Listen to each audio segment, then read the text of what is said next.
गमतीने आमच्या जयकुमार भाऊंना सांगितलं, म्हटलं जयकुमार भाऊ, घोषणा करणं मुख्यमंत्र्याचं काम असतं, पण घोषणा अंमलात आणणं हे मंत्र्याचं काम असतं. त्यामुळे आता जबाबदारी तुमच्याकडे दिली. आता हे स्मारक झालं पाहिजे, ही तुमची जबाबदारी आहे.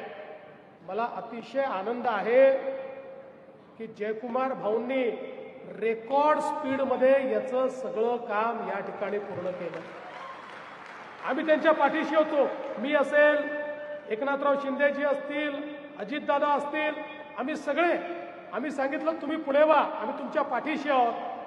पण हे मी देखील कबूल करतो की महाराष्ट्रामध्ये पहिल्यांदा असं झालं असेल की घोषणा केल्यानंतर 1 वर्षाच्या आत जागाही मिळाली, आराखडाही तयार झाला, आराखडाही मंजूर झाला, टेंडरही निघालं आणि कामाची सुरुवात देखील त्या ठिकाणी झाली.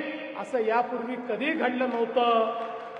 खऱ्या अर्थानं ही जादू जर कोणी केली असेल तर ती आमच्या जयाभाऊंनी केली, हे मात्र या ठिकाणी मी मान्य केलं पाहिजे.